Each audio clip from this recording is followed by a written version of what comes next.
Bismillah, wa salatu wa salam ala rasulillah, wa alihi wa sahbihi wa man walah. Assalamu alaikum wa rahmatullahi wa barakatuh. Chers frères, chères sœurs, je vais essayer de vous clarifier et de rectifier un point qui est très important dans la hijama. Celui-ci est la ruqya et la hijama. Beaucoup de personnes disent qu'il faut assimiler la ruqya avec la hijama et la hijama avec la ruqya. Il était important pour moi de vous faire cette vidéo pour pouvoir vous clarifier et vous expliquer le sujet de la hijama et la ruqya. Pourquoi beaucoup de personnes ou beaucoup de praticiens de la hijama ou des praticiens de la ruqya disent qu'il faut faire la hijama avec la ruqya ou vice-versa? Je vais vous citer un hadith du prophète sallallahu alayhi wa sallam qui dit que le diable circule dans les veines des enfants de Adam comme circule le sang dans les veines des enfants de Adam alayhi salam. C'est dans ce contexte-là que beaucoup de praticiens et praticiennes ou même des gens ou des personnes qui disent qu'il faut que la hijama et la ruqya soient assimilées ou être fait en même temps ou bien ensemble. Car quand on fait la hijama, on extrait ou bien on évacue dans le sang le sihr, le djinn, le diable et tout ce qui est du mal occulte. Je vais essayer de vous éclaircir, incha'Allah ta'ala. Donc déjà, par rapport au hadith du prophète sallallahu alayhi wa sallam qui dit que le diable circule dans les veines des enfants de Adam comme circule le sang dans les veines des enfants de Adam alayhi salam. Si on le comprend bien, le prophète sallallahu alayhi wa sallam dit qu'il circulait comme le sang circule. Le prophète sallallahu alayhi wa sallam n'a pas dit que le diable circule dans le sang. Que le diable circule dans le sang. Non, il circule juste dans les veines. Par quelle voie? Allahu a'lam. Comment? Allahu a'lam. On ne peut pas dire qu'on sait, car on ne sait pas. Ces informations sont des informations de l'invisibilité.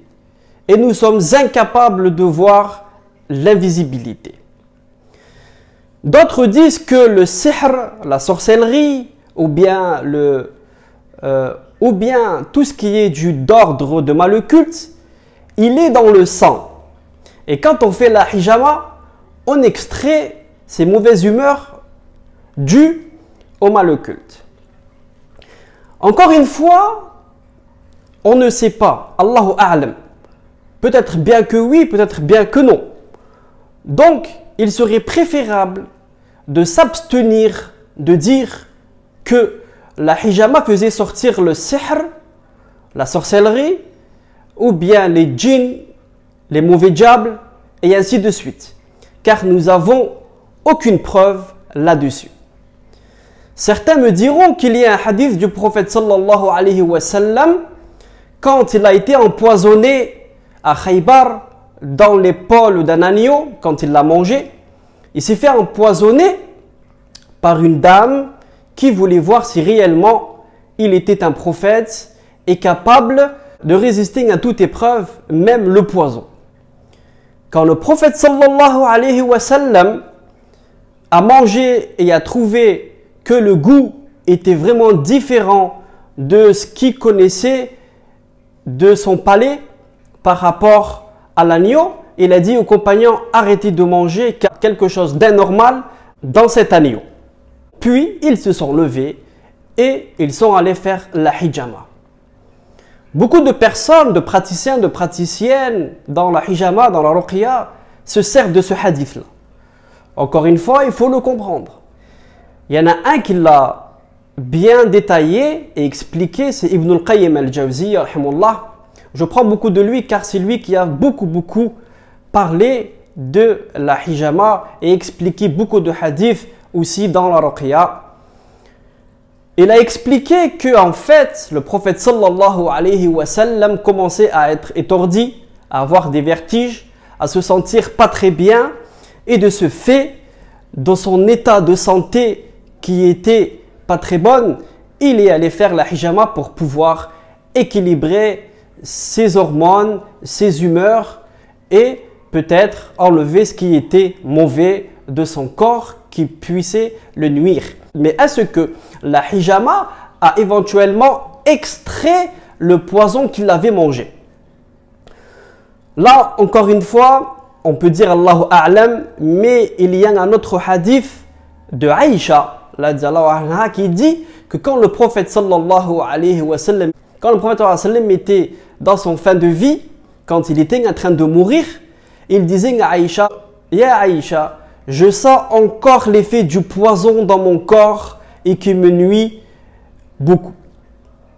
Voilà la rectification de ces deux hadiths.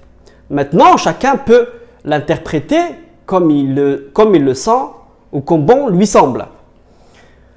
Moi, je dis, et je vous dis encore une fois, que je ne fais pas la ruqya et la hijama en même temps, car ce sont deux thérapies différentes.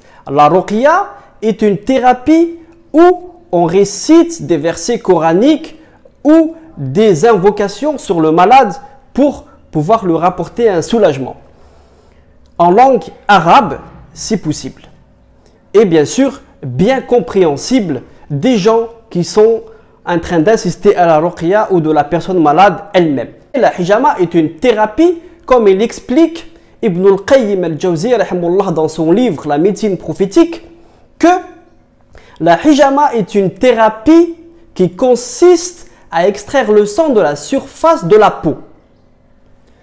Donc, on sait que la hijama veut désigner ici une thérapie qui consiste à extraire le sang de la surface de la peau. Et c'est ce qui est recherché dans la hijama.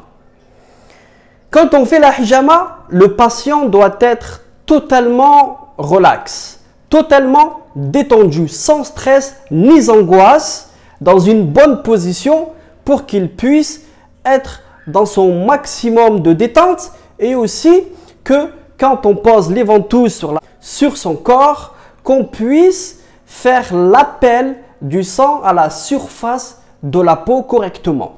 Car quand on est stressé, angoissé, un petit peu en panique, il se peut que ce stress-là et cette angoisse-là empêchent les vaisseaux sanguins de fonctionner correctement ou normalement. Et ce qui fera une mauvaise séance. Et quand on fait la ruqya sur une personne, il se peut que la personne, le malade, fasse une réaction. Il pleure, il crie, il tremble, il bouge beaucoup, énormément. Donc ça va nuire à la séance de la hijama. Et ça va déstabiliser la personne qui fait la hijama. Et aussi, on ne sait pas qu'est-ce qui peut se passer durant la séance de la hijama. Il ne faut pas rigoler avec la hijama. Il faut faire attention à son patient. Il faut faire attention que la séance se passe dans les meilleures conditions possibles pour le patient et pour aussi le praticien de la hijama. J'espère que cette vidéo vous aura éclairci et rectifié le point de la ruqya et de la hijama. Car nous entendons plein de choses sur la ruqya et la hijama et la ruqya, la hijama et le sihr, la hijama et le mal occulte, et ainsi de suite.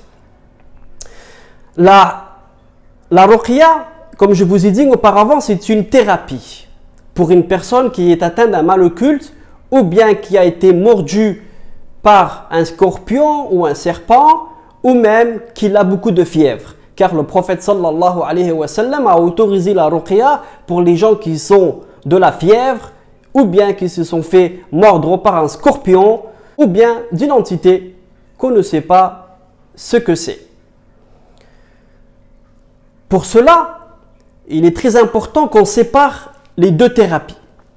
La hijama d'un côté et la ruqya d'un autre côté. C'est avec les mauvaises informations que la hijama est très mal vue au sein de la communauté francophone. Je dis bien la communauté francophone. Même chez les arabo-musulmans, il y a une mauvaise compréhension de la ruqya et de la hijama, car on assimile toujours la hijama avec la ruqya. Et c'est faux. Faire une hijama d'un côté et faire la ruqya de l'autre. Mais quand on a une maladie telle que le mal occulte, et qu'on est embêté par des diables, ou bien même qu'on pense avoir mangé du poison ou de la sorcellerie, on peut faire la hijama, mais la hijama dans de bonnes conditions. J'insiste sur le fait que même si on est malade ou touché par une entité, il est bien de faire la hijama, dans des bonnes conditions, incha'Allahu ta'ala. Barakallahu fikum wa jazakumullahu khayr de m'avoir écouté jusqu'à là. Subhanakallahu wa bihamdih, ashhadu an la ilaha illa ant, wa astaghfiruka wa atubu ilayk, walhamdulillahi rabbil alamin. Assalamu alaykum wa rahmatullahi wa barakatuh.